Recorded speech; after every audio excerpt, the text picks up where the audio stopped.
সবাই মোবাইল নিয়ে ব্যস্ত। কেউ ফেসবুকে সেলফি তুলে ছবি দিচ্ছে, মাহি গেমস খেলছে, নাবিলা আতিফা গল্প করছে, আরাফ ড্রাইভ করছে, ইভা হেডফোনে গান শুনছে, চোখ বুজে সিটে হেলান দিয়ে আছে। বুঝা যাচ্ছে না ঠিক ঘুমিয়ে গিয়েছে নাকি এমনিতেই চোখ বুজে আছে। আয়ান আস্তে করে ডাকল, ইভা, এই ইভা, ঘুমিয়ে পড়েছ? ইভার কোনো সাড়া নেই। আয়ান বুঝল ও ঘুমিয়ে পড়েছে। আয়ান ওর কান থেকে হেডফোন খুলে পকেটে রেখে দিল। ইভা কিছুটা ঘেমে গেছে। মুখটা লাল হয়ে গিয়েছে। কপালে নাকে বিন্দু বিন্দু ঘাম জমেছে। আয়ান একটু এগিয়ে এসে জানলাটা খুলে দিল। আরাফকে উদ্দেশ্য করে বলল, আর কতক্ষণ ড্রাইভ করবি তুই? এবার আমাকে দে। তুই ইভাকে টাইম দে। একটু পর তো আলাদা হয়ে যাবি। আরাফ, প্রবলেম হবে না।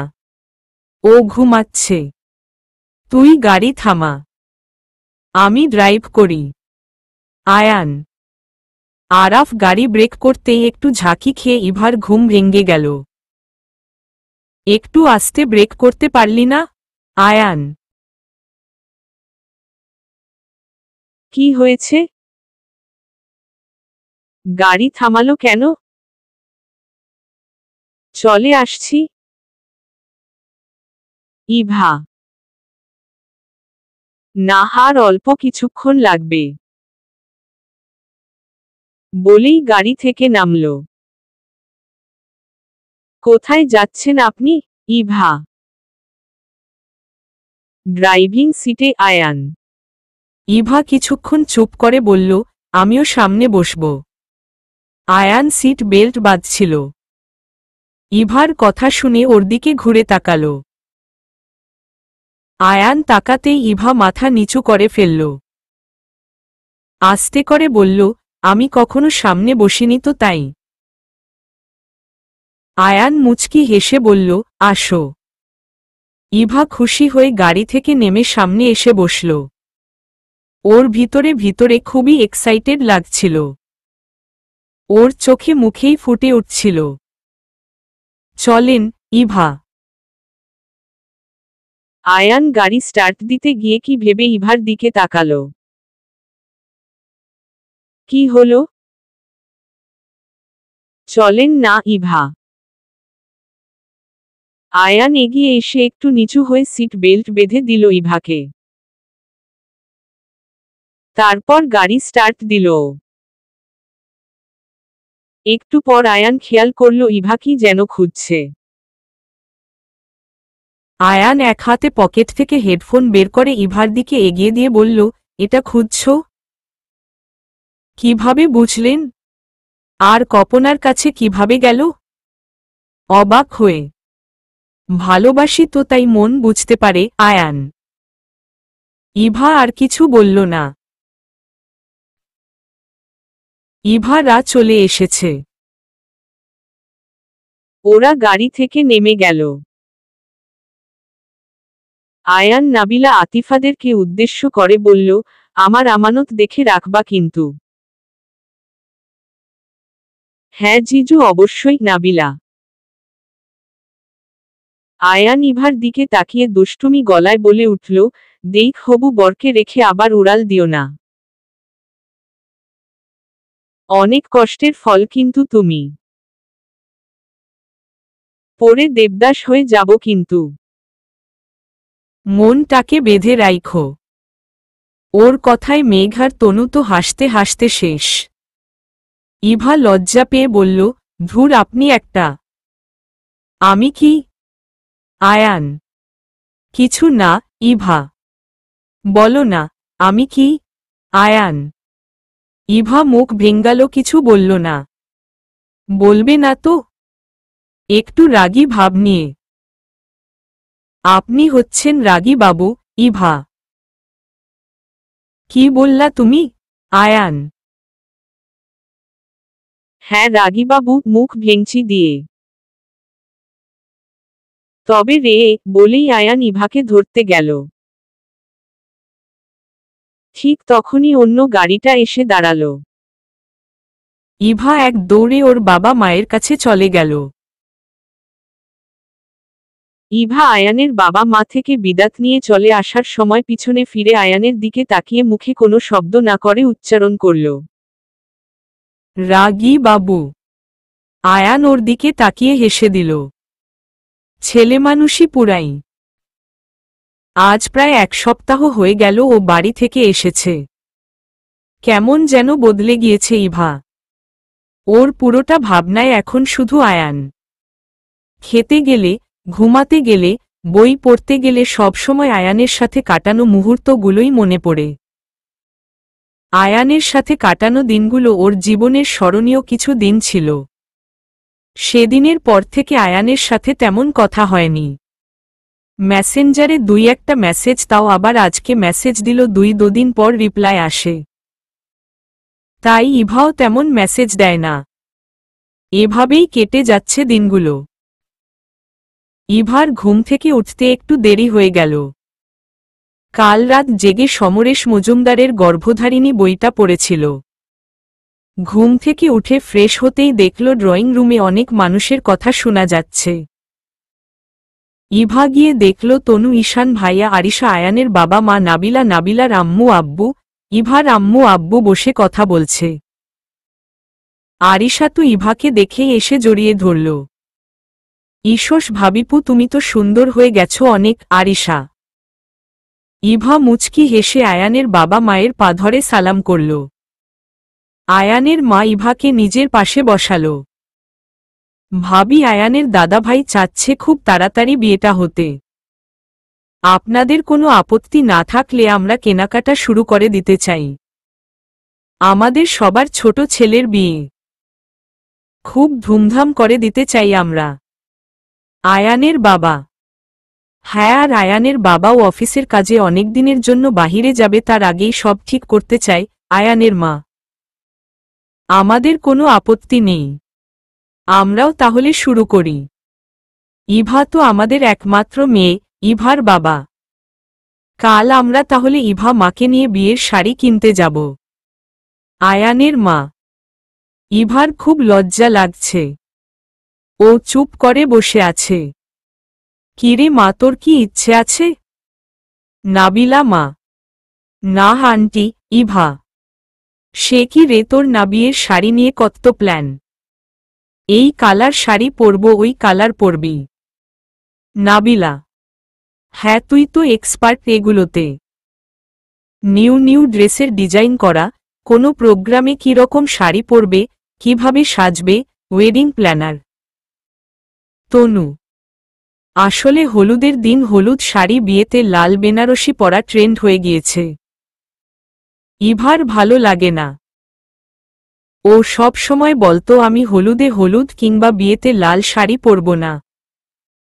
কিন্তু এখন আয়ানের ফ্যামিলির সামনে কথাগুলো বলতে ওর খুব আনইজি লাগছে। তাই ও চুপ করে রইল। কিরে মা, তুই না আমার মেয়ে, বল তোর কিরকম শাড়ি পরতে ইচ্ছে হয়, আমি ওরকমই কিনে দিব আমার লক্ষ্মীটাকে। আয়ানের মায়ের কথা শুনে ইভা খুব খুশি হল। ও ওর মায়ের দিকে তাকাল। ইভার মা হেসে মাথা নেড়ে সম্মতি জানাল। মামনি, আমি হলুদের দিন লেমন কালার একটা শাড়ি পরব। রক কালার শাড়ি, শুধু পার থাকবে লাল জামদানি প্রিন্টের, আর ম্যাচিং ফুলের সেট। ফুলের সসেটটা সাদা হলে ভালো হয়, সাথে লাল গোলাপ। আর বিয়েতে লাল ছাড়া অন্য যে কোনো কালার শাড়ি থাকবে, তবে শাড়িটা এক কালার আর কুচিটা হবে অন্য কালার। আর রিসিপশনে মিষ্টি কালার অথবা রানী গোলাপি কালার লেহেঙ্গা, সাথে সাদা পাথরের নেকলেস, চুলে অর্কিড ফুল। একটানা বকে থামল ইভা। বাহ ভাবিপু, তুমি তো পুরাই ডিফারেন্ট। বুঝাই যাচ্ছে খুব ভালো ডিজাইনার তুমি। আরিশা। হ্যাঁ, আমরা তো কোনো ড্রেস বানাতে হলে ইভার কালেকশন থেকে ডিজাইন নিই। ও সত্যি খুব ভালো ডিজাইন করতে পারে। সাথে কোথায় কোনো ড্রেস পরবে এগুলোতেও এক্সপার্ট। তনু। আচ্ছা ঠিক আছে, তুই যেমন বলেছিস ওরকমই কিনা হবে। কাল রেডি থাকিস, আমি এসে তোকে নিয়ে যাব কেমন? আয়ানের মা ইভা মাথা নেড়ে সায় দিল।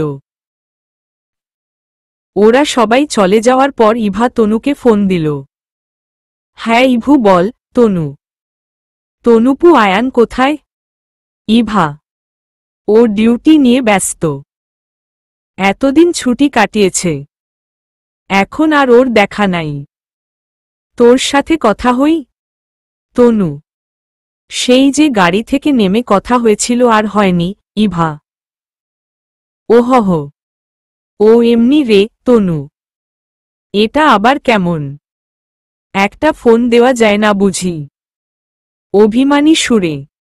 আচ্ছা রাগ করিস না, আমার সাথেও কথা হয়নি। কথা হলে বলে দিব। তনু। আচ্ছা রাখছি। ইভা। ইভা ফোন হাতে নিয়ে আয়ানের সাথে তোলা ছবিগুলো দেখতে লাগল। আয়ান অনেক লম্বা, ওর তুলনায় ইভা একটু শর্ট। কিন্তু এতটাও খারাপ লাগে না দুজনকে। একটা ছবিতে ইভার চোখ আটকে গেল। ছবিটা কে তুলেছে বলতে পারবে না। তনুর বিয়েতে ডান্সের সময় ছবিটা তোলা। দুজনই খুব ঘনিষ্ঠভাবে দাঁড়ানো। আয়ানের হাত ইভার কোমরে, ইভা দুহাতে আয়ানের কাঁধে হাত দিয়ে দাঁড়ানো। ক্ষণিকের জন্য ইভা একটু কেঁপে উঠল। ওর মনে হলো আয়ানের সেই স্পর্শ, সেই নিঃশ্বাস, বডি স্মেল ইভা যেন খুব কাছ থেকে পাচ্ছে। মনে হচ্ছে আয়ান ওর আশেপাশেই আছে কোথাও। ইভা চোখ বন্ধ করে ফেলল। আজ 15 দিন ধরে আয়ানের কোনো খোঁজ নেই। এই ছেলেটা হঠাৎ হঠাৎ কোথায় নিখোঁজ হয়ে যায় কে জানে। কল দিল ধরে না, ফেসবুক মেসেঞ্জারে পাওয়া যায় না। বিয়ের শাড়ি কেনাকাটায় ও ছিল না। ইভাদের পক্ষ থেকে আয়ানকে হলুদের পাঞ্জাবি দিবে, সে কারণে আয়ানকে বলেছিল এসে মাপ দিয়ে যেতে, তাও সময় দিতে পারেনি। ফোনে বলে দিয়েছে সে নাকি এতই ব্যস্ত। ইভা তো সেদিন তনুকে বলেই দিয়েছিল তোমার ভাই বিয়ের দিন সময় পাবে তো নাকি এরকম ফোনেই কবুল বলে চালায় দিবে। ওর কথায় অনেক অভিমান জমেছিল, তাই কেউ আর কিছু বলেনি ওকে। ইভা আরিশাকে ফোন দিল। হ্যালো মেরি হোনেওয়ালা ভাবিজি, কি খবর? আরিশা। আমার আর কিসের খবর? ইভা। কেন ভাবিপু, কি হয়েছে? আরিশা। কিছু না। আচ্ছা আরুনি। ইভা আরিশাকে আদর করে আরুনি ডাকে। তোর ভাইয়া কোথায় রে? ইভা। ভাইয়া তো ঢাকার বাহিরে। কেন তুমি জানো না? অবাক হয়ে। কই না তো। ইভা। সে কি ভাইয়া তোমাকে বলে যায়নি? আরিশা।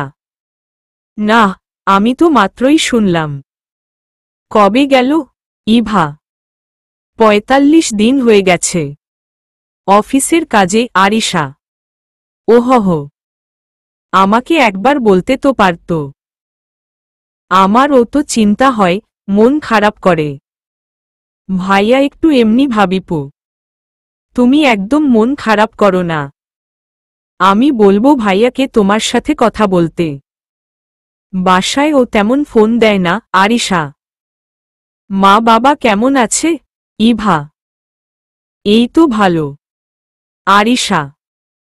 ইভা সবার সাথে কথা বলে মনটা কিছুটা হলেও ভালো হয়।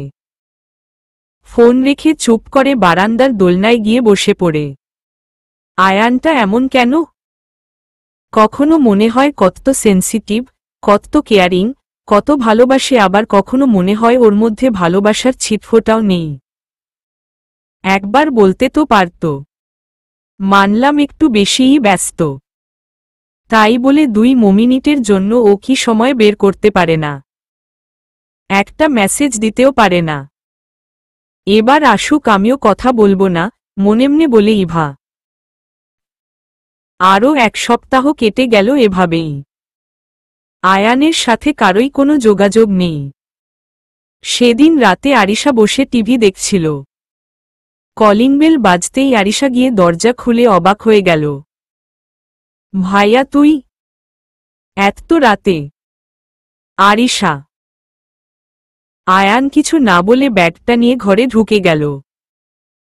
আরিশা দরজা বন্ধ করতে করতে বলল, একবার বলবি তো নাকি? বলা হয়নি, আয়ান। বলেই চলে যাচ্ছিল কি ভেবে দাঁড়িয়ে পিছনে ফিরে বলল, বাবা মা কোথায় রে? এত রাতে আর কি করবে, ঘুমাচ্ছে আর কি। তুই ফ্রেশ হয়ে আয়, আমি খাবার দিচ্ছি। আরিশা। আমি খেয়েই এসেছি, বলেই রুমের দিকে যেতে নিলে আরিশা ডাক দিকে ঘুরে তাকাল। কিছু বলবি? আয়ান। তুই ভাবিকে বলে যাসনি? আরিশা।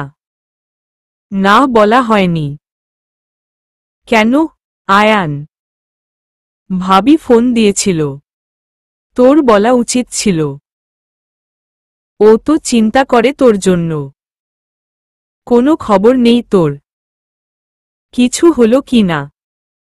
ফ্রেশ হয়ে একবার ফোন দিয়ে কথা বলিস, আরিশা। ওকে, আয়ান। আয়ান ফ্রেশ হয়ে এসে বিছানায় গা এলিয়ে দিল। কি ভেবে ইভাকে ফোন দিল, কিন্তু ফোনটা রিং হয়ে কেটে গেল। কেউ ধরল না। আয়ান কয়েকবার ফোন দিল, কেউ ফোন ধরল না। আবার ফোন দিতে গিয়ে দেখল ইভার ফোন বন্ধ। আয়ান বুঝতে পারল ইভ রাগ করে ফোন বন্ধ করে দিয়েছে। রাগ করাটাও স্বাভাবিক। এত দিন হলো ওর সাথে একবার ও কথা বলেনি। মেয়েটা ফোন দিয়েছিল কয়েকবার, ব্যস্ততার কারণে আর ফোন দিতে মনে ছিল না। কাজটা মোটেও ঠিক হয়নি। ওকে একবার জানানো উচিত ছিল। আয়ান ঘড়ির দিকে তাকিয়ে দেখল রাত 12টা। কিছুক্ষণ চোখ বন্ধ করে কি ভেবে উঠে শার্টটা পরে আরিশার ঘরে গেল। আরিশা ল্যাপটপে মুভি দেখছিল। দরজাটা একটু অফ করতো, আমি একটু বাহিরে যাচ্ছি। আয়ান। এত রাতে আবার কই যাবা? আরিশা। কাজ আছে। ফোন হাতের কাছে নিয়ে ঘুমাস। কল দিল, দরজা খুকে দিস, বলেই বের হয়ে গেল। আয়ান ইভাদের বাড়ির সামনে বাইক নিয়ে দাঁড়িয়ে আছে। অনেকক্ষণ ধরে ইভাকে ফোনে ট্রাই করছে কিন্তু পাচ্ছে না। পরে আহিরকে ফোন দিল। আহির ফোন ধরতেই, তোমার বোনকে একটু ফোনটা দিবা? আয়ান। হ্যাঁ ভাইয়া দিচ্ছি। আহির। হ্যালো, ইভা। বারান্দায় আসো। আয়ান। কেন? আয়ান। তোমার জামাই দাঁড়াই আছে এজন্য। আয়ান। কি হো হো, ইভা। ইভা বারান্দায় গিয়ে দেখল আয়ান বাইক নিয়ে দাঁড়িয়ে আছে। আপনি এত রাতে এখানে? ইভা। নিচে আসো। আয়ান। পারবো না, ইভা। তুমি নিচে আসবা নাকি আমি উপরে আসব? রাগ দেখিয়ে। সাহস থাকলে আসেন না। আব্বু আম্মু দেখুক। ইভা। আমি কি সামনে দিয়ে আসব নাকি? আমি তো পাইপ বেয়েই আসতে পারি। আয়ান। কি? ইভা। হুম। এগুলা তো আমাদের জন্য নরমাল। আয়ান। এখন কি তুমি আসবা নাকি আমি আসব? আয়ান। আমি আসতেছি। ইভা। ইভা তাড়াহুড়া করে নিচে নেমে এলো। জুতা পরতেও ভুলে গেছে।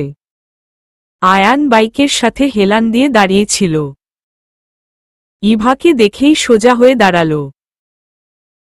অ্যাশ কালার শার্টে দারুণ মানিয়েছে। আয়ানকে দেখেই ইভার সমস্ত রাগ চলে গেল। আপনি এত রাতে? ইভা। বাইকে উঠো। আয়ান। আয়ান বাইকে বসতে বসতে বলল।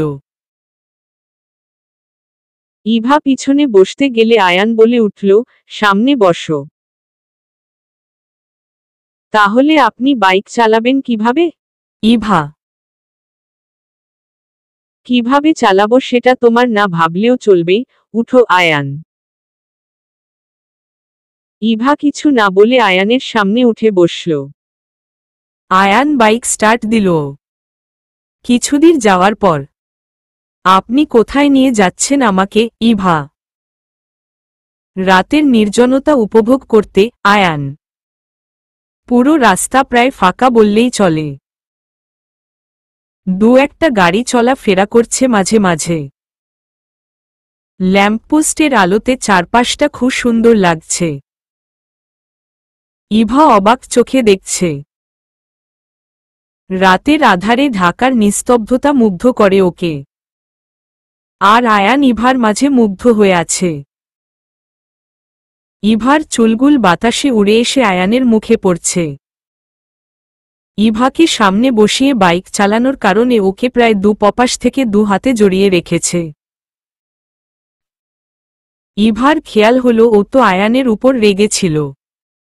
বলেছিল কথাই বলবে না। আর এখন ও এসে বলামাত্রই চলে এলো কেন? নিজের বোকামিতে নিজের উপরই রাগ লাগছে খুব। আয়ানের দিকে তাকিয়ে বলল, আমাকে ছাড়েন, আমি যাব। কেন? আয়ান, আপনার সাথে কোনো কথা নাই। আমি নামব। বাইক থামান। রেগে গিয়ে ইভা আয়ানের এক হাত সরিয়ে দিতে চাইলে আয়ান এক হাতে ইভাকে শক্ত করে জড়িয়ে ধরে বলল, কি হয়েছে বাবু পাখিটার? ইভা কিছু ন বলে মুখ ভেঙ্গাল। আয়ান বুঝল ইভা রাগ করেছে। ইভার চুলগুলো ইভা কাঁধের একপাশে নিয়ে এসেছিল, যে কারণে ওর পিঠের কিছু অংশ খোলা ছিল। আয়ান আলতো করে ওর কাঁধে ঠোঁট ছোঁয়াল। আয়ানের হঠাৎ ছোঁয়ায় ইভা কেঁপে উঠল। ওর সমস্ত রাগ অভিমান সব গলে গেল। আয়ান ইভার দু হাতের উপর নিজের দু হাত রেখে বাইকের হ্যান্ডেলে রাখল। তারপর বাইক চালাতে লাগল। ইভা মুচকি হাসল ওর পাগলামি দেখে। মন এমনে ভাবল, কে বলবে এই ছেলেটাই আজ প্রায় 20 দিনের মতো কোনো রকমের কন্ট্যাক্ট করেনি ওর সাথে। আপনি কোনো যোগাযোগ করেননি এতদিন? একটু অভিমানী গলায় বলল ইভা। সব সময় যোগাযোগ করলে তো গুরুত্ব কমে যাবে। মাঝে মাঝে এভাবে এসে সারপ্রাইজ করে দিব, আয়ান। আমি সত্যিই সারপ্রাইজড, ইভা। আমি জানতাম এভাবে আসলে তুমি সারপ্রাইজ হবা, আয়ান। আমি আরও ভাবলাম আমাকে ভুলে টুলে গেলেন কিনা, ইভা। আয়ান কিছু বলল না। কি হলো কিছু বললেন না যে, ইভা? আয়ান কিছুক্ষণ চুপ থেকে গেয়ে উঠল। স্বপ্নের বালুকায় কেউ কি পাল্টায়? যদি না আসে ভেজা দিন। ইচ্ছের হিমালয় হয় না কভু ক্ষয়। হৃদয় থাকে অমলিন। কিছু স্বপ্ন কিছু ইচ্ছে, এই আমায় টেনে নিচ্ছে তোমার কাছে বারে বার। কেউ না জানুক আমি তো জানি আমি তোমার। কেউ না জানুক তুমি তো জানো তুমি আমার। ইভা দুপা একপাশে দিয়ে আয়ানের সামনে বসেছিল। ও ওই অবস্থায় আয়ানের বুকে মাথাটা এলিয়ে দিয়ে এক হাত দিয়ে আয়ানের শার্টের কলারে হাত রাখল। আয়ান ওর মাথার সাথে নিজের মাথা একটু হেলিয়ে দিল। এভাবেই কতক্ষণ কেটে গেছে কেউ বলতে পারবে না। অনেকক্ষণ পর আয়ান খেয়াল করল ইভা ঘুমিয়ে পড়েছে। ও বাইক ঘুরাল। ইভাদের বাসার সামনে এসে আহিরকে ফোন দিল। আহির নিচে নামতেই আয়ান ওকে বলল ইভাকে একটু ধরার জন্য। আহির ইভাকে ধরে রাখল। আয়ান বাইক থেকে নামল। তারপর ইভাকে কোলে তুলে নিল। আহির আস্তে আস্তে করে দরজা দিয়ে রুমে গেল। আয়ান ও ওর পিছু পিছু আসল। এই প্রথমবার ও ইভাদের ঘরে আসলো, তাও লুকিয়ে লুকিয়ে। ইভার রুমে গিয়ে ইভাকে শুইয়ে দিল। তারপর আহিরকে বলল, তোমাকে ডিস্টার্ব করলাম, দরজাটা লাগিয়ে দিও আর কাউকে কিছু বলতে হবে না। না ভাইয়া, ইটস ওকে। আর আমি কাউকেই বলবো না। আহির। আয়ান আহির থেকে বিদায় নিয়ে চলে আসলো। বাসায় এসে আরিশাকে ফোন দিতেই দরজা খুলে দিল। আরিশাকে কিছু বলার সুযোগ না দিয়েই রুমে চলে গেল। চোখ বন্ধ করতেই রাজ্যের ঘুমে তলিয়ে গেল। ইভা সকালে ঘুম থেকে উঠে দেখল নিজের ঘরে শোয়া। ও তো আয়ানের সাথে ছিল। এখানে কিভাবে এলো? কাল রাতের ঘটনা ভালো করে মনে করার চেষ্টা করে। কাল তো আয়ানের সাথে বাইকে ছিল। আয়ান হঠাৎ ফোন দিয়ে নিচে যেতে বলেছিল। তারপর বাইকে নিয়ে বলেছিল রাতের নির্জনতা উপভোগ করবে। কিন্তু এরপর কি হলো? নাহর মাথায় কিছুই ঢুকছে না। তাহলে কি আমি স্বপ্ন দেখেছিলাম? এটাই হবে হয়তো, আপন মনে বলে উঠল। কিসের স্বপ্ন নিয়ে ভাবছিস, আহির? না কিছু না, ইভা। আমি নিজে শুনলাম, আহির। আমি কাল রাতে স্বপ্ন দেখলাম আয়ান এসেছে। নিভে এসে আমাকে ফোন দিয়ে ডেকে নিয়ে গেল। ইভা, কি বলিস এসব? সত্যি নাকি? অবাক হয়ে ইভা মাথা নেড়ে হ্যাঁ বলল। তারপর কি দেখলি, আহির? ও আর আমি বাইকে করে ঘুরছিলাম। ও গান গেয়ে আমার রাগ ভাঙ্গাল। এরপর আর কিছুজ মনে নেই, ইভা। আহারে, কোথায় পাবো এখন জিজু তোমারে? তোমার বউ তোমারে খুঁজে রে, আহির। ওই একদম ফাজলামি করবি না, ইভা। আচ্ছা করলাম না। ফ্রেশ হয়ে নে। মেহমান আসবে, বলেই চলে গেল। ইভা ওর যাওয়ার দিকে তাকিয়ে রইল। কাহিনী কি? কিছু বলল না কেন? আর এভাবে হাসছিল কেন? নিশ্চয় কোনো ঘাপলা আছে, মনে মনে ভাবল। সিবাই খুব ব্যস্ত। ইভা টিভি দেখছিল। মায়ের ডাকে উঠে রুমে গেল। রুমে ওর ফুপু কাকিমনি সবাই বসে আছে। পুরো বিছানায় শাড়ি আর গয়না রাখা। এত শাড়ি দিয়ে কি হবে? ইভা, এগুলো তোর জন্য, মা। আমি তো একজন মানুষ। একসাথে এত শাড়ি কিভাবে পরব? ইভা, একদিন একটা পরবি, ফুপু। এমন সময় মাহি আতিফা নাবিলা সবাই ঘরে ঢুকল। ওদের একসাথে দেখে ইভা বেশ অবাক হল। কিরে তোরা? হঠাৎ, ইভা। মাহি ওর কথার জবাব না দিয়ে ইভার আম্মুর দিকে তাকিয়ে বলল, আন্টি আমাদের কাজ শেষ। কিসের কাজ? ইভা, এই নে ধর। নাবিলা একটা কার্ড দিল ইভার হাতে। ইভা কার্ডটা দেখে বুঝল এটা বিয়ের কার্ড। ও একবার মাহির দিকে তাকালো, একবার মায়ের দিকে তাকালো। তারপর কার্ডটা আস্তে আস্তে খুলল। ওর আর আয়ানের বিয়ের কার্ড। হঠাৎ ওর চোখ গেল তারিখের উপর। 20 তারিখ বিয়ে। কিন্তু বিয়ে তো সামনের মাসে হওয়ার কথা ছিল। ও অবাক হয়ে মায়ের দিকে তাকালো। মামুনি, বিয়ের ডেট মনে হয় ভুল হয়েছে। বিয়ে তো সামনের মাসে হওয়ার কথা ছিল। কিন্তু এখানে তো লেখা 20 তারিখ। মানে পরশু দিন। ইভা, না ঠিকই আছে। তোকে বলা হয়নি। বিয়ে আগানো হয়েছে, আন্টি। কেন? ইভা, আয়ান বলেছে তাই। আর ওর বাবা মাও চাচ্ছে তাড়াহুড়া করতে। সেজন্য, মা। ওহ, ইভা। ইভা আর কিছু না বলে ড্রয়িং রুমে চলে গেল।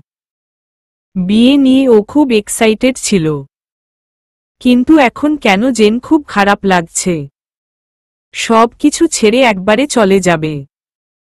মা, বাবা, আরিশা, আয়ান সবাই অনেক ভালো, কিন্তু তবুও কেন যেন খুব কষ্ট লাগছে। ইভা কেঁদে দিল। কিছুক্ষণ পর চোখে মুখে পানি দিয়ে নরমাল হয়ে টিভি দেখতে বসল। কারো সাথেই কোনো কথা বলল না। হঠাৎ কলিং বেল বেজে উঠল। এই অসময়ে আবার কে আসবে? উঠে দরজা খুলতেও ইচ্ছে করছে না। কলিং বেল বেজেই চলছে। ইভা শুনেও চুপ করেই বসে রইল। কিরে, শুনতে পাচ্ছিস না? দরজাটা খুলবি তো নাকি? আতিফা, ইভা ওর দিকে তাকালোও না। ওর মধ্যে কেন যেন খুব অভিমান হচ্ছে সবার উপর। কারণটা ও নিজেও বুঝতে পারছে না। আরে আন্টি কেমন আছেন? আতিফা। আতিফার কথায় ইভা ঘুরে তাকালো। আয়ানের আব্বু আম্মু। ওদের দেখে ইভা উঠে দাঁড়ালো। ইভার ফুপুরা সবাই নিচে নেমে আসল। ইভাকে দেখে আয়ানের আম্মু এগিয়ে এসে জড়িয়ে ধরল। ইভা আয়ানকে দেখে অবাক হয়ে গেল। বাহ, কাল স্বপ্নয়ে দেখলাম আর আজ হাজির। ভালোই তো। তবে স্বপ্নে যতই রাগ ভাঙ্গাও না কেন বাস্তবে এত সহজে রাগ ভাঙ্গাতে পারবে না রাগী বাবু, বলে দিলাম। অনেক কষ্ট দিস তুমি আমাকে, মনে মনে বলল ইভা। আয়ান ইভার দিকে তাকিয়ে মুচকি হাসল। ইভা রাগ দেখিয়ে চলে যাবে ঠিক তখনই আবার কলিং বেল বেজে উঠল। নাবিলা দরজা খুলতে গেল। দরজায় দাঁড়ানো মানুষটাকে দেখে মুহূর্তেই ওর চোখ মুখে আধার ছড়িয়ে গেল। ও এখানে কেন? ইভার মনটা বারবার বলছে কিছু একটা ঠিক নেই। সব কিছু শেষ হবে না তো? ও আবার আয়ানকে হারিয়ে ফেলবে না তো? হাজার প্রশ্ন, এলোমেলো ভাবনা ইভার মনটা ভেঙ্গে দিচ্ছে। ওর অবচেতন মন বারবার বলছে সবকিছু ঠিক হবে তো? কি হলো, ভিতরে আসতে বলবে না? এভাবেই দাঁড় করিয়েই রাখবে নাকি? সে আয়ান তো ওকে দেখেই রেগে গেল। রাগটাকে কন্ট্রোল করে নিল। ও কিছু বলতে যাবে তার আগেই ওর মা বলল, নিমিষা তুই এখানে? নিমিষা তুই এখানে? আয়ানের মা। হ্যাঁ মামি, আয়ান ভাইয়ার বিয়ে আর আমি আসব না? নিমিষা। ভিতরে আসো মা। ইভার মা। নিমিষা গিয়ে আয়ানের পাশে বসল। ইভা ওখান থেকে উঠে চলে আসলো। আয়ান একবারও তাকায়নি নিমিষার দিকে। আয়ানরা ইভার বিয়ের শাড়ি, গয়না নিয়ে এসেছিল। কথার ফাঁকে নিমিষা আরিশার কানে কানে বলল, আয়ুষ আর ইভাকে একটু ছাদে নিয়ে আসবি প্লিজ। আরিশা মাথা নেড়ে সম্মতি জানিয়ে উঠে পড়ল। মাহিকে ডেকে বলল, ভাইয়া আপনি একটু আয়ান ভাইয়াকে নিয়ে ছাদে যান, আমি আসছি। কেন? মাহি। দরকার আছে। আরিশা। মাহি আর কিছু না বলে আয়ানকে কানে কানে কিছু বলল। আয়ান একবার আরিশার দিকে তাকালো, তারপর উঠে দাঁড়াল। আরিশা ইভা আর বাকিদের নিয়ে ছাদে গেল। নিমিষাকে ছাদে উঠতে দেখেই আয়ান রেগে গেল। তুই এখানে আবার কেন এসেছিস? তোকে না বলেছিলাম ইভা থেকে যত দূরে থাকবি ততই মঙ্গল তোর জন্য? আয়ান। আয়ুষ, আমি কিছু বলতে চাই তোকে। নিমিষা। কিন্তু আমি কিছু শুনতে চাই না। তোর প্রতি আমার বন্ধুত্ব তুই নিজে নষ্ট করে দিয়েছিস। আয়ান। ইভা এগিয়ে গেল। নিমিষার হাত ধরে বলল, বল কি বলতে চাও তুমি? নির্ভয়ে বলো। নিমিষা নিচের দিকে তাকিয়ে বলতে লাগল, খুব ছোট থেকে আমি আর আয়ুষ একসাথেই বড় হয়েছি। আমার ভাই বলো, ফ্রেন্ড বলো, সবই আয়ুষ। ছোট থেকে মা আমাকে ওর সাথে সাথে রাখত। স্কুলের গণ্ডি পার হওয়ার পর থেকে মা আমাকে বলতো ওর সামনে সেজেগুজে থাকতে, ওর আকর্ষণটা আমার দিকে রাখতে, যেন ও আমার প্রেমে পড়ে। মা চাইতো আমার আর আয়ুষের যেন বিয়েটা হয়। সেই জন্য মা ছোট থেকে আমার মনে এইটাই ঢুকিয়েছে। তাই আমিও এটাই মাথায় নিয়েছি। ছোট থেকে মা আমাকে এমনভাবে বড় করেছে, আমি ভাবতাম আমি ওকেই ভালোবাসি। তাই তোমাকে ওর পাশে মানতেই পারিনি। আর সেদিন রাত থেকেই ওরকম ব্যবহার করে ফেলছিলাম। কিন্তু সেদিন রাতে ইভা আমাকে মাফ করে দিয়েছিল।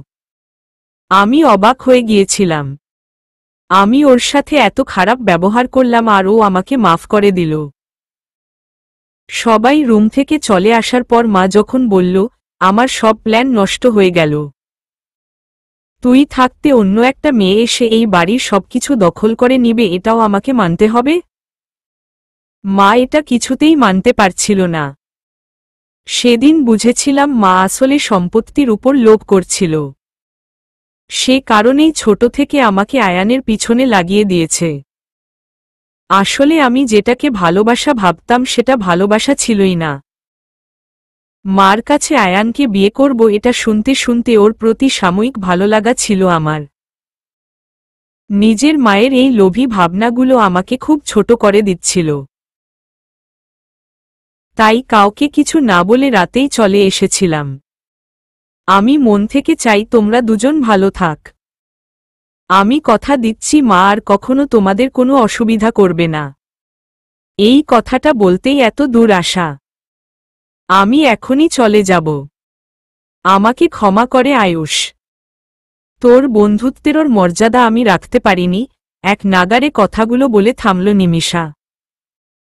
সবাই কিছুক্ষণের জন্য চুপ হয়ে গেল। কোথায় যাবে তুমি? তোমার আয়ুষের বিয়ে তুমি থাকবে না তা কি হয়? ইভা। মা ইভা বাদ দাও, নিমিষা। বাদ কেন দিবে? ও তো ঠিকই বলল। বিয়ে খেয়ে এরপর যাবি যেখানে যাওয়ার, আয়ান। নিমিষা ইভাকে জড়িয়ে ধরল। আয়ানের বুক থেকে অনেক বড় একটা চিন্তা দূর হল। নিমিষাকে এখানে দেখে খুব ভয় পেয়ে গিয়েছিল ও। ইভা বারান্দায় বসে আছে। কাল ওর গায়ে হলুদ আয়ানের সাথে। কাল থেকে ওর জীবনটাই বদলে যাবে। নতুন পরিবেশ, নতুন বাসা, সবকিছু নতুন। পুরনোকে ভুলে সামনে এগিয়ে যেতে হবে। ও কি পারবে সবার মন রাখতে? ওই পরিবারে গিয়ে সবার সাথে নিজেকে মানিয়ে নিতে? বাবা মাকে ছেড়ে কিভাবে থাকবে? বসে বসে এসবই ভাবছিল। গল্পের বইটা হাতে নিয়ে বসে আছে। এক দুই পাতা পড়ে বইটা পাশে রেখে দিল। বই পড়তেও ভালো লাগছে না আজ। কোনো কিছুতেই মন বসাতে পারছে না। এসব ভাবতে ভাবতে ফোন বেজে উঠল। আয়ান ফোন দিয়েছে। হ্যালো, ইভা। কি বিয়ের কনে, এত রাতে কি করছেন রাত জেগে? আয়ান। কিছু না, ইভা। মন খারাপ? আয়ান। কই না তো। ইভা। বল না এত চুপচাপ কেন? কিছু তো হইছে, আয়ান। ছাড়েন তো, ইভা। এখনো ও তো ধরলামই না আর তুমি বলছো ছাড়ার কথা, আয়ান। ইভা হেসে দিল। আপনিও না পারেন, ইভা। তুমি করে বলা যায় না? আয়ান। আপনি তো আমার থেকে অনেক বড়। ইভা। তাইলে দাদা বইলা ডাকো, আয়ান। হা হা হা। দাদা ডাকার মতো এতটাও বুড়ো হন নাই এখনো, ইভা।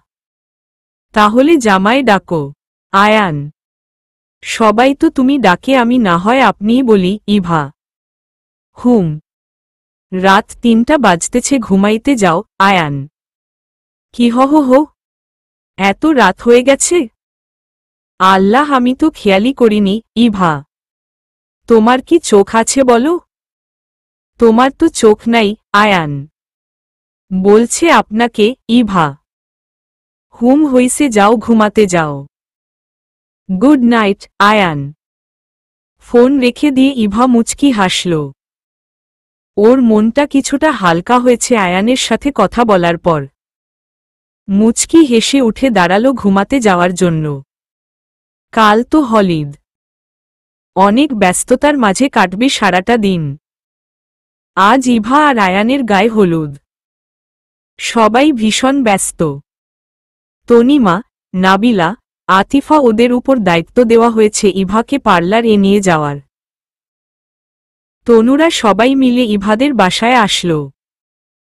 ইভার রুমে গিয়ে দেখল ইভা তখনও ঘুমাচ্ছে। আতিফা জগ থেকে পানি নিয়ে ইভার গায়ে ঢেলে দিল। ইভা খুবই বিরক্তভাবে চোখ খুলে ওদেরকে দেখে উঠে বসল। একটু শান্তিতে ঘুমাইতেও দিবি না? ইভা। 12টা বাজতেছে, তুই এখন ও ঘুমাচ্ছিস? আজ তোর গায়ে হলুদ। নাবিলা। আমি কাউকে দেখিনি বিয়ের দিন এত বেলা করে ঘুমাতে, মেঘ। আমি তো ঘুমাতেই পারিনি চিন্তায়। তনু কাত বিয়ে, ঘুম জড়ানো গলায় বলল ইভা। আতিফা ইভাকে ধাক্কা দিয়ে বলল, ওই এখন সিনেমাত ডায়লগ মারিস না।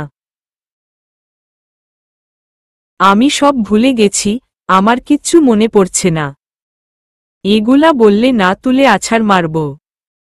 ওহহ আচ্ছা। কাল রাতে ঘুমাতে দেরি হয়ে গিয়েছিল তাই উঠতে দেরি হয়ে গেল। ইভা এখন ফ্রেশ হয়ে এসে উদ্ধার করেন আমাদের তনু। ইভা উঠে গেল। ফ্রেশ হয়ে এসে রুমে কাউকেই পেল না। ইভা নিচে গেল। ইভার মা নিজ হাতে মেয়েকে খাইয়ে দিল। ইভা মায়ের দিকে তাকিয়ে রইল। খুব ইচ্ছে করছে মাকে জড়িয়ে বসে থাকতে, কিন্তু মা খুব ব্যস্ত। সবাই ইভাকে নিয়ে ছাদে গেল। ওর গায়ে হলুদ লাগিয়ে গোসল করিয়ে দিল। ইভা একটু হলুদ নিয়ে মেঘের গালে লাগিয়ে দিয়ে বলল, এবার তোমার পালা। মেঘ মুচকি হেসে মাথা নিচু করে ফেলল। দুপুরে ইভাকে নিয়ে পার্লারে নিয়ে গেল। পার্লার থেকে কমিউনিটি সেন্টারে আসতে আসতে সন্ধ্যা হয়ে গেল। ইভা গাড়িতে বসে ভাবছিল ৪-৫ মাস আগেও ওর জীবনটা অন্যরকম ছিল। আয়ানের সাথে দেখা হওয়া, তনুপুর বিয়েতে যাওয়া, বিয়ে ঠিক হওয়া সবকিছু কত দ্রুত হয়ে গেল। ভাবতেও অবাক লাগে। এসব ভাবতে ভাবতেই গাড়ি এসে সেন্টারের সামনে দাঁড়াল। সবাই মিলে ইভাকে গাড়ি থেকে নামাল। ইভার মা এসে ইভাকে জড়িয়ে ধরল। ইভাকে আজ বউয়ের সাজে অপরূপ লাগছে। ইভার দিকে তাকিয়ে ওর মায়ের ছোটবেলার কথা মনে পড়ছে। যেদিন প্রথম নার্স এসে ইভাকে ওনার কোলে দিয়েছিলেন। কি ছোট ছোট হাত পা। সেই ইভা আজ কত বড় হয়ে গেছে। কিছুদিন পর ইভার ঘরে ছোট একটা ইভা হবে, এসব ভাবতে ভাবতেই ইভার মায়ের গাল বেয়ে পানি গড়িয়ে পড়ল। কেউ দেখত আগেই চোখ মুছে মেয়ের কাছে গেলেন। মেয়ের হাত ধরে স্টেজের দিকে নিয়ে গেলেন। সবাই চিৎকার করে উঠল, বর এসেছে, বর এসেছে। সবাই বরের কাছে চলে গেল। নাবিলারা ইভাকে ধরে স্টেজে নিয়ে বসাল। আতান আর ইভার হলুদ সন্ধ্যাটা একসাথেই হবে। একটু পর আয়ানকে ইভার পাশে এনে বসানো হল। দুজনই দুজনকে দেখে মুগ্ধ হয়ে তাকিয়ে আছে। লেমন কালার শাড়ি, কানে গলায় সাদা ফুলের সেট, হাতে লেমন আর গোল্ডেন কালার চুড়ি, লম্বা চুলে বেনি, বেনিতে গোলাপ ফুল দেওয়া, কোমরে বিছা, কপালে টিপ, সব মিলিয়ে অসাধারণ। আয়ান যেন কিছু মুহূর্তের জন্য হারিয়ে গেল। আয়ান ও কোনো দিক দিয়ে কম যায় না। লেমন পাঞ্জাবি সাদা চুড়িদার। আজ ও হাতে ঘড়ি পরেছে। শ্যামলা হলেও ওর চেহারায় একটা অন্যরকম মায়া আছে, যে মায়ার জালে ইভা প্রথম দিনেই কাবু হয়ে গিয়েছিল। আয়ানের সবথেকে যেটা ইভার নজর কাড়ে ওর চিকন ঠোঁটের মুচকি হাসি। এই হাসিটাই ইভাকে ঘায়েল করার জন্য যথেষ্ট। আয়ান আর ইভাকে মুখোমুখি বসানো হল। ওদের দুজনের মাঝে বড় একটা আয়না। একটু পর কাজী আসল। 10 লক্ষ টাকা মোহরানা ধার্য করে অনিক আহমেদ এবং আনিলা আহমেদের একমাত্র ছেলে আয়ান আহমেদের সাথে শাহেদ রহমান এবং লামিয়া রহমানের একমাত্র মেয়ে জান্নাত আফরিন ইভা শুভ বিবাহে আপনাদের কোনো আপত্তি আছে? যদি আপত্তি না থাকে তাহলে বলুন কবুল। কাজী ইভার দিকে তাকিয়ে বলল, বল মা কবুল। ইভা মাথা নিচু করে রইল। বল মা। ইভার বাবা। ইভার চোখ থেকে এক ফোঁটা জল গড়িয়ে পড়ল। ইভার বাবা এগিয়ে এসে মেয়ের মাথায় হাত রাখল। ইভার মা পাশে বসতেই ইভা মাকে জড়িয়ে কেঁদে দিল। মা জড়িয়ে ধরে বুঝিয়ে বলার পর ইভা কিছুটা শান্ত হল। ইভা আস্তে করে বলল, কবুল। এবার কাজী আয়ানের দিকে তাকিয়ে বলল, এবার আপনি বলেন। আয়ানকে বলার সাথে সাথেই আয়ান জোরে বলল, কবুল। আপনারা সবাই শুনেছেন? কাজী হ্যাঁ, সবাই। আলহামদুলিল্লাহ। বিয়ের কাজ সম্পন্ন হলো। কাজী উঠে চলে গেল। সবাই আয়ান আর ইভাকে খেজুর খাইয়ে দিল। খাওয়া দাওয়ার পর্ব শেষ হতেই আয়ান আর ইভাকে আবার স্টেজে বসানো হলো। নিমিষা উঠে এলো স্টেজে। এবার ডান্সের পালা। দেখি কার ডান্স কত সুন্দর হয়। স্টেজের আলো কিছুটা কমিয়ে দেওয়া হলো। সাউন্ড বক্সে মিউজিক বেজে উঠল। আরিশা, মেঘ, নিমিষা স্টেজে উঠে আসলো। ওদের সাথে ইমন, নিশান আর আরাফ উঠে এলো। গান বেজে উঠল। ওরাও গলা মিলিয়ে জোরে গেয়ে উঠল। বলছি তোমার দিব্যি গেলে। আমি বড় শান্ত ছেলে। দেখছি তোমায় সুযোগ পেলে। শুনে বুঝি বিষম খেলে। আরিশা, নিমশা, মেঘ বল। লি উঠল। কত মাইনে তোমার? সবটা দেব, ছেলেরা। হাত খরচা, মেয়েরা। অল্প নেব, ছেলেরা। বুদ্ধি তোমার করেছে ব্রেক ফেল, মেয়েরা।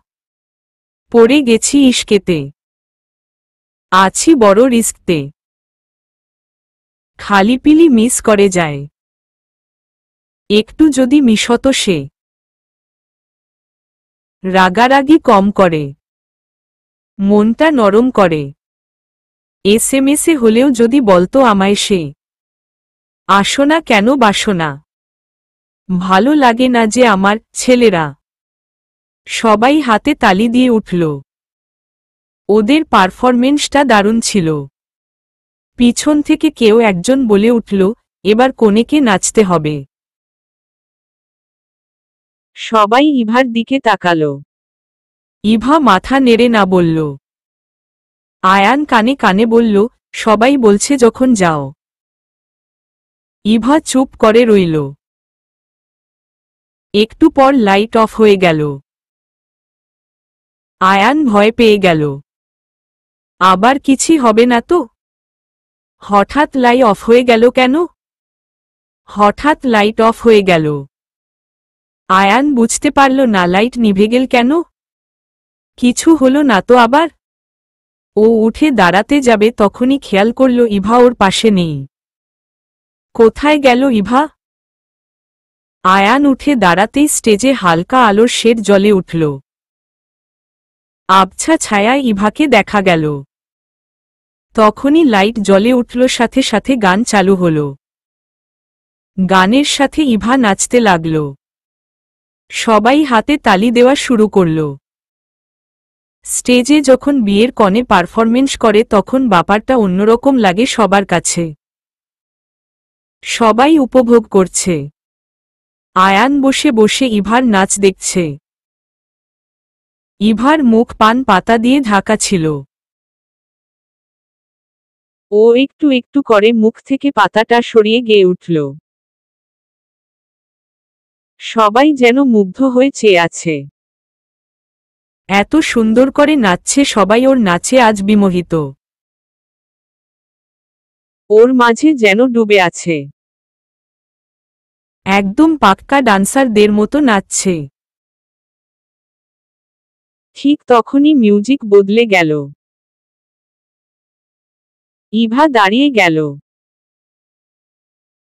আয়ান স্টেজে বসেই দেখতে লাগলো ও কি করে। স্টেজে একে একে আরিশা, নাবিলা, মেঘ, আতিফা, নিমিষা, ইলমা, তনু, রিশা উঠে গেল। ইভা বাদে বাকি সবাই নীল রঙের শাড়ি, সবাই খোপা করা খোপায় একটা গোলাপ। সবাই একরকম শাড়ি, একই মেকআপ। একরকম কালার, একরকমভাবে শাড়ি পরাতে সবাইকে অনেক সুন্দর লাগছিল। আর ওদের মাঝে লেমন কালার শাড়িতে ইভাকে যেন আরো বেশি চোখে পড়ছিল সবার। মনে হচ্ছিল ইভা ওদের কেন্দ্রবিন্দু। ওরা সবাই একসাথে তাল মিলিয়ে নাচতে শুরু করল। সবাই হাতে তালি দিয়ে উঠল। অসাধারণ, অনেকেই জোরে বলে উঠল। সত্যিই ওদের পারফরমেন্সটা দারুণ ছিল। ইভা গিয়ে আয়ানের পাশে বসল। বাহ, আমার বউটা তো দারুণ নাচতে পারে। আমি তো জানতামই না, ফিসফিস করে বলল আয়ান। জি জনাব, আপনার বউ আরও অনেক কিছু পারে। আস্তে আস্তে জানতে পারবেন, ইভা। অপেক্ষায় রইলাম দেখানোর, চোখ টিপে বলল আয়ান। ইভা মুখ ভেঙ্গাল। স্টেজে তনু আর ঈশান উঠে এলো। ঈশান তনুর দিকে ইশারা দিয়ে গেয়ে উঠল। আমি তো হয়েছি সারা, ভালোবাসায় দিশেহারা, হাতে লাভ সাইন দেখিয়ে দিয়েছি তোকে, দিল তোকে ছাড়া বাঁচা মুশকিল। স্টেজে মেঘ আর নিশান উঠে এলো। নিশান মেঘের হাত ধরে বলল, কাছে এলে তুই আমি, শুরু হয় পাগলামি, কবে হবে তোর আমার মিল। আয়ান, ইভা আর আয়ানের সব ফ্রেন্ডরাও ওদের সাথে গলা মিলিয়ে বলে উঠল, দিয়েছি তোকে, দিল তোকে ছাড়া বাঁচা মুশকিল। তনু আর ঈশান নেমে গেল। আয়ান কি ভেবে দাঁড়িয়ে গেল। আপনার আবার কি হলো? ইভা, সবাই নাচল কিন্তু আমার বিয়ে আমিই নাচি নাই। এটা তো হতে পারে না। আয়ান, একজেক্টলি, আমিও এটাই ভাবছিলাম দাভাই। লেটস গো দাভাই। আরিশা। আয়ান আরাফের কানে কানে কি যেন বলে স্টেজের মাঝে দাঁড়াল। সাথে সাথে সাইফ গান প্লে করে দিল। আয়ান গেয়ে উঠল। ইভার দিকে তাকিয়ে ইশারা করে বলল। আয়ান ইভার সামনে এসে হাঁটু গেড়ে বসে হাত বাড়িয়ে দিল। ইভাও হাতে হাত রাখল। দুজনই উঠে দাঁড়াল।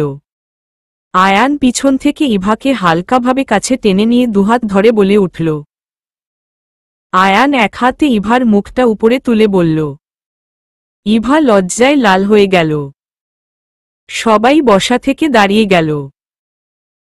কে যেন ইভার আর আয়ানের মাঝে ফুলের পাপড়ি ছিটিয়ে দিল। ইভা আয়ানের হাত ধরে স্টেজের মাঝে দাঁড়ানো। ওদের চারপাশ থেকে লাল গোলাপ, গাঁদা আর বেলি ফুলের পাপড়ি এসে ওদের দুজনের উপর এসে পড়ছে। ইভার আজ নিজেকে কোনো এক কল্পনাপুরীর রাজকন্যা বলে মনে হচ্ছে। এতটা আনন্দ কখনো ওর মন উঠে পারেনি আজ যতটা আনন্দ লাগছে। ইভা শক্ত করে আয়ানের হাতটা ধরল। ভয় লাগছে মিষ্টি পাগলি? আয়ান। উহু। ইভা। আয়ান দুহাতে ওকে জড়িয়ে নিল। ইভার মনে হচ্ছিল ও বুঝি স্বপ্ন দেখছে। আয়ানের দিকে তাকিয়ে দেখল আয়ান ও ইভাকেই দেখছে। ইভার চোখের পাপড়িতে একটা গাঁদা ফুলের পাপড়ি আটকে আছে। ইভার পাপড়িগুলো খুব লম্বা। কালো পাপড়ির মাঝে হলুদ ফুলের পাপড়িটায় আয়ানের কেন যেন ইভাকে খুব সুন্দর লাগছে। এই একটা মেয়ের প্রেমে বারবার পড়ে যাচ্ছে। আর কতবার, কত রূপে, কতভাবে এই মিষ্টি রানীটা ওর হৃদয়টা হরণ করবে জানা নেই আয়ানের। শুধু এইটুকুই জানে এই পাগলিটা আজ থেকে শুধু ওর উপর সবটুকু অধিকার, অভিমান, ভালোবাসা সব দায়িত্ব শুধু ওর, আর কারোর না। আর ওকে হারানোর ভয় নেই। আজ আয়ানের রবি ঠাকুরের মতো খুব জোরে বলতে ইচ্ছে হচ্ছে, আমি পাইলাম, ইহাকে পাইলাম, একান্তই আমার করে, আমার সমস্ত অস্তিত্ব দিয়ে আমি পাইলাম আমার সেই অপরিচিতা মিষ্টি পাগলিটাকে, আমার মনের মিষ্টি রানীটাকে। প্রোগ্রাম শেষ করে সবাই চলে এলো। সারাদিন অনেক ধকল গিয়েছে তাই বিছানায় পিঠ লাগতেই ঘুমিয়ে পড়ল। সকালে ঘুম থেকে উঠেই সবাই বিয়ে নিয়ে হইচই শুরু করল। ইভা সকাল থেকে চুপ করে বসে আছে। বারবার রুমের সব জিনিসগুলো ছুঁয়ে ছুঁয়ে দেখছে। দেয়াল ঘড়িটা, বুকশেলফে রাখা গল্পের বইগুলো, টেবিলটা, টেবিলের চারপাশে কত স্টিকার, পড়ার টেবিলের উপর একটা বাহারি রকমের মোম। এই মোমটা খুব শখ করে মেলা থেকে পছন্দ করে কিনেছিল। ছোট ছোট জিনিসগুলো ও কত আপন হয়ে গিয়েছে। ইভার খুব কান্না পাচ্ছে। আর হুট করেই কোথাও বেড়াতে পারবে না। হুটহাট করে ফ্রেন্ডদের সাথে ফুচকা খেতে যেতে পারবে না। হয়তো আয়ানের ফ্যামিলি ততটাও কনজারভেটিভ না, তবুও ইভা চায় না এমন কিছু করতে যেন আশেপাশের কেউ কিছু বলতে পারে। ওর নিজেরটা না ভেবে অন্য সবার মতামতকে গুরুত্ব দিয়েই চলতে হবে। কেউ যেন বলতে না পারে আয়ানের লবউটা খারাপ। যে কোনো কিছু করার আগে সবকিছু ভেবে করতে হবে। আগের মতো মন চাইল করে বসলাম এরকম করা যাবে না। পুরো লাইফস্টাইলটাই বদলে যাবে আজ থেকে। আজ থেকে ওর পরিচয় মিসেস আয়ান আহমেদ। টেবিলে মাথা দিয়েই ইভা কেঁদে দিল। ইভাকে পার্লারে নিয়ে যাওয়ার সময় ইভা বাবা মাকে জড়িয়ে কেঁদে দিল। এতদিনের বেড়ে ওঠা এই ঘর আজ থেকে আর ওর না। এটা ভাবতেই ইভার বুকটা ফেটে যাচ্ছে। ইভার মাও মেয়েকে ধরে কেঁদে দিল। এতদিন ইভার দিকে তাকিয়ে ওর সামনে বুকে পাথর বেঁধে চোখের পানিকে আটকে রেখেছে। আজ আর পারল না। মা মেয়ে দুজনই কেঁদে দিল। কিছুক্ষণ পর ইভাকে নিয়ে ওর বন্ধুরা পার্লারে চলে গেল। আয়নায় বউ সাজে নিজেকে দেখে নিজেই আজ চিনতে পারছে না ইভা। মিষ্টি কালারের শাড়িতে আয়ানের মিষ্টি পাগলিটাকে সত্যিই আজ মিষ্টি লাগছে খুব। নাবিলার কথায় লজ্জায় লাল হয়ে গেল ইভা। হ্যাঁ রে ইভু ভাইয়া তো আজ শেষ রে। আতিফা, ধুর ইভা, তাড়াতাড়ি চল, এমনিতেই দেরি হয়ে গেছে। মেঘ। ওরা গিয়ে গাড়িতে বসল। সেন্টারে পৌঁছানোর পর ইভাকে নিয়ে স্টেজে বসানোর পর বরযাত্রী চলে এলো। সবাই গিয়ে গেট ধরল। অবশেষে অনেক কাঠখড় পেরিয়ে আয়ান ওদের হাত থেকে ছাড়া পেল। খাওয়া দাওয়ার সময় ইভাকে নিজের হাতে খাইয়ে দিল আয়ান। সবাই গিয়ে ওদের সাথে স্টেজে ছবি তুলল, কেক কাটল। অবশেষে বিয়ের সমস্ত কাজ শেষ হল। এবার বিদায়ের পালা। ইভা আর নিজেকে ধরে রাখতে পারল না। ফ্রেন্ড, বাবা মা সবাইকে ধরে কেঁদে দিল। কেউই ওর কান্না থামাতে পারছে না। আয়ানের মাকে ধরেও কেঁদে দিল। আয়ান আর আরিশা মিলে অনেক কষ্টে ওকে ধরে ধরে গাড়ির কাছে নিয়ে গেল। ইভার বাবা একটু দূরে দাঁড়ানো ছিল। আয়ান গাড়ির দরজা খুলতেই ইভা পিছে ফিরে মায়ের দিকে তাকাল। ইভার মা একটু হাসার চেষ্টা করল মেয়ের দিকে তাকিয়ে। কাঁদলে যে মেয়েটা আরো কষ্ট পাবে। ইভা গাড়িতে না উঠে দৌড়ে বাবাকে গিয়ে জড়িয়ে ধরে বলল, বাবা আমি তোমাকে ছেড়ে যাব না। পাগলি মেয়ে, এরকম বলতে হয় না রে মা। ওইটাই তো তোর আজ থেকে নিজের ঘর। নিজেকে সামলে নিয়ে বলল ইভার বাবা। মেয়েকে নিয়ে খুব যত্ন করে গাড়ির কাছে এলেন। আয়ানের হাতে ইভার হাত দিয়ে বলল, আমার মেয়েটাকে দেখে রেখো বাবা। আমার অনেক আদরের মেয়ে। এই কান্নাই যেন ওর জীবনের শেষ কান্না হয়। সব কিছুর সাথে অ্যাডজাস্ট করতে ওর একটু সময় লাগবে। তুমি একটু পাশে থেকে ওকে সাহস দিও, শিখিয়ে দিও। ইভার বাবার চোখের পানি গড়িয়ে এক ফোঁটা পানি আয়ানের হাতের উপর গিয়ে পড়ল। আয়ান বাবাকে বুকে জড়িয়ে ধরে বলল, বাবা আপনি চিন্তা করবেন না। আজ থেকে ও আমার স্ত্রী। ওর সবকিছু দেখাশোনার দায়িত্ব এখন থেকে আমার। আমি ওর পাশে থাকব সব সময়। আপনি আমার উপর ভরসা করতে পারেন। আপনার আমানতের খেয়াল তো আমি করব না। ইভার বাবা ইভাকে গাড়িতে বসিয়ে দিল। আয়ান ও গাড়িতে গিয়ে বসল। একটু পর গাড়িটা ছেড়ে দিল। একে একে সবাই চলে গেল। কিন্তু দুজন মানুষ তখনও এক জায়গায় ঠায় একভাবেই দাঁড়িয়ে রইল। ইভার বাবা মা। তাদের বুকের মানিকটা আজ তাদের ছেড়ে অজানা গন্তব্যে পথে পাড়ি জমিয়েছে। ওর জন্য কি অপেক্ষা করছে? ওর এক জীবনের ইতি টেনে নতুন জীবনের শুভলগ্নের সূচনা হয়েছে। জানা নেই তাদের এত আদরের যত্নে গড়া পুতুলটার এই অগ্রযাত্রায় কি লেখা আছে। তবে যেমনই থাকুক ওরা যেন ভালো থাকে, সুখে থাকে, এই শুভকামনাই থাকবে সবসময়। ইভার মা ওখানেই বসে পড়লেন। মেয়ের বিদায় ওনার বুকটা চুরমার হয়ে গিয়েছে। ইভার বাবাও বসে পড়ে স্ত্রীকে সান্ত্বনা দিতে গিয়ে নিজেই কেঁদে ফেললেন। দুজনই দুজনকে ধরে কেঁদে দিল। চলবে।